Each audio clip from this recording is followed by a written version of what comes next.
ರಾಜ್ಯ ಕಾಂಗ್ರೆಸ್ನಲ್ಲಿ dinner politics ನ ಗುದ್ದಾಟ ಈಗ ಶುರುವಾಗುಬಿಟ್ಟಿದೆ. ಈ ಬಗ್ಗೆ ಒಂದು ಅಪ್ಡೇಟ್ ಲಭ್ಯವಾಗ್ತಾ ಇದೆ, ಗಮನಿಸ್ತಾ ಹೋಗೋಣ.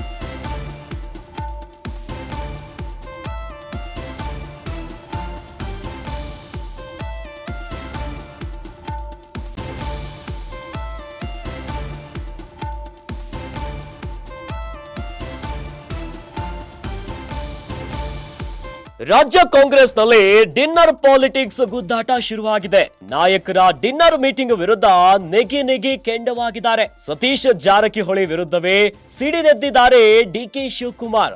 ಸಾಹುಕಾರು ವಿರುದ್ಧ ಹೈಕಮಾಂಡ್ಗೆ ಡಿಕೆಶಿ ಕಂಪ್ಲೇಂಟ್. ಫಾರಿನ್ ನಿಂದ ನೇರವಾಗಿ ದೆಹಲಿಯಲ್ಲಿ ಬೀಡು ಬಿಟ್ಟಿರುವಂತಹ ಡಿಕೆಶಿ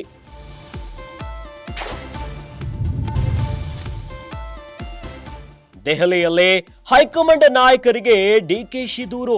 ಇಂತಹ ಪ್ರತ್ಯೇಕ ಸಭೆಗಳಿಂದ ಬೇರೆಯದ್ದೇ ಸಂದೇಶ ಹೋಗುತ್ತೆ ಅನ್ನೋದಾಗಿ ತಿಳಿಸಿದ್ದಾರೆ. ಪ್ರತ್ಯೇಕ ಮೀಟಿಂಗ್ಗಳಿಗೆ ಬ್ರೇಕ್ ಹಾಕುವಂತೆ ಡಿಕೆಶಿ ಒತ್ತಾಯ ಮಾಡಿದ್ದಾರೆ. ಇನ್ನು ಈ ಹಿಂದೆ ಪ್ರತ್ಯೇಕ ಸಭೆಗಳಿಗೆ ನೀವೇ ಬ್ರೇಕ್ ಅನ್ನ ಹಾಕಿದ್ರಿ, ಆದ್ರೆ ಪ್ರಮುಖ ನಾಯಕರೇ ನಿಯಮವನ್ನ ಉಲ್ಲಂಘಿಸುತ್ತಿದ್ದಾರೆ ಅನ್ನೋದಾಗಿ ಈಗ ತಿಳಿಸಿದ್ದಾರೆ. ಸೂಕ್ತ ಕ್ರಮವನ್ನ ಕೈಗೊಳ್ಳುವಂತೆ ಡಿಕೆ ಶಿವಕುಮಾರ್ ಆಗ್ರಹಿಸಿದ್ದಾರೆ. ನಿನ್ನೆ ರಾತ್ರಿ ವರಿಷ್ಠರ ಭೇಟಿಯಾಗಿದ್ದ ವೇಳೆ ಡಿಕೆಶಿ ದೂರನ್ನ ಕೊಟ್ಟಿದ್ದಾರೆ. ಸದ್ಯ ರಾಜ್ಯದ ಕೈಪಡೆಯಲ್ಲಿ ಡಿನ್ನರ್ ಪಾಲಿಟಿಕ್ಸ್ ಭಾರಿ ಸದ್ದು ಮಾಡ್ತಾ ಇದೆ. ನಾಯಕರ ಡಿನ್ನರ್ ಮೀಟಿಂಗ್ ವಿರುದ್ಧ ನೆಗೆ ಕೆಂಡುವಾಗುಬಿಟ್ಟಿದ್ದಾರೆ ಡಿಸಿಎಂ ಡಿಕೆ ಶಿವಕುಮಾರ್ ಅವರು. ಸತೀಶ್ ಜಾರಕಿಹೊಳಿ ವಿರುದ್ಧವೇ ಸಿಡಿದೆದ್ದು ಬಿಟ್ಟಿದ್ದಾರೆ. ಸತೀಶ್ ಜಾರಕಿಹೊಳಿ ಅವರು ಸಿದ್ದರಾಮಯ್ಯನವರ ಆಪ್ತ ವಲಯದಲ್ಲಿ ಗುರುತಿಸಿಕೊಂಡವರು. ಆದರೆ ಈಗ ಸತೀಶ್ ಜಾರಕಿಹೊಳಿಯ ವಿರುದ್ಧವೇ ಸಿಡಿದೆದ್ದಿದ್ದಾರೆ ಡಿಕೆ ಶಿವಕುಮಾರ್ ಅವರು. ಸಾಹುಕಾರು ವಿರುದ್ಧ ಹೈಕಮಾಂಡ್ಗೆ ಡಿಕೆಶಿ ಕಂಪ್ಲೇಂಟ್ ನೋಡಿ. ಫಾರಿನ್ಗೆ ಹೋಗಿದ್ರು ಡಿಸಿಎಂ ಅವರು. ಫಾರಿನ್ ನಿಂದ ನೇರವಾಗಿ ದೆಹಲಿಯಲ್ಲಿ ಬೀಡು ಬಿಟ್ಟಿದ್ದಾರೆ. ಇದೇ ಹೊತ್ತಿನಲ್ಲಿ ದೆಹಲಿಯಲ್ಲೇ ಹೈಕಮಾಂಡ್ ನಾಯಕರಿಗೆ ಡಿಕೆಶಿ ದೂರನ್ನ ಕೊಟ್ಟಿದ್ದಾರೆ. ಯಾವ ವಿಚಾರವಾಗಿ? ರಾಜ್ಯದಲ್ಲಿ ಅದು ಕಾಂಗ್ರೆಸ್ಸಿನ ಒಳಗೆ ನಡೀತಾ ಇರುವಂತಹ ಡಿನ್ನರ್ ಪಾಲಿಟಿಕ್ಸಿನ ವಿಚಾರವಾಗಿ. ಇದೇ ವಿಚಾರಕ್ಕೆ ಈಗ ಗರಂ ಆಗಿದ್ದಾರೆ.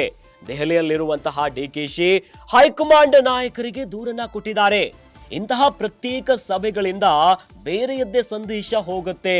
ಈ ಮೂಲಕವಾಗಿ ಕಾಂಗ್ರೆಸ್ನಲ್ಲಿ ಸರಿ ಇಲ್ಲ ಅನ್ನುವಂತಹ ಒಂದು ಮೆಸೇಜ್ ರವಾನೆ ಆಗುತ್ತೆ ಅನ್ನುವಂತಹ ವಿಚಾರವಾಗಿ ಕಂಪ್ಲೀಟ್ ರಾಂಗ್ ಆಗಿಬಿಟ್ಟಿದ್ದಾರೆ. ಪ್ರತ್ಯೇಕ ಮೀಟಿಂಗ್ಗಳಿಗೆ ಬ್ರೇಕ್ ಅನ್ನ ಹಾಕುವಂತೆ ಡಿಕೆಶಿ ಒತ್ತಾಯ ಮಾಡಿದ್ದಾರೆ. ಇನ್ನು ಈ ಹಿಂದೆ ಪ್ರತ್ಯೇಕ ಸಭೆಗಳಿಗೆ ನೀವೇ ಬ್ರೇಕ್ ಅನ್ನ ಹಾಕಿದ್ರಿ, ಆದರೆ ಸದ್ಯ ರಾಜ್ಯ ರಾಜಕಾರಣದಲ್ಲಿ ಪ್ರಮುಖ ಪ್ರಭಾವಿ ನಾಯಕರೇ ನಿಯಮವನ್ನ ಉಲ್ಲಂಘನೆ ಮಾಡ್ತಿದ್ದಾರೆ. ಹೀಗಾಗಿ ಸೂಕ್ತ ಕ್ರಮಗಳನ್ನ ಕೈಗೊಳ್ಳುವಂತೆ ಡಿಕೆ ಶಿವಕುಮಾರ್ ಆಗ್ರಹಿಸಿದ್ದಾರೆ. ನಿನ್ನೆ ರಾತ್ರಿ ವರಿಷ್ಠರ ಭೇಟಿಯಾಗಿದ್ದಂತ ವೇಳೆ ಡಿಕೆಶಿ ದೂರನ್ನ ಕೊಟ್ಟಿದ್ದಾರೆ ಸಾಹುಕಾರು ವಿರುದ್ಧ.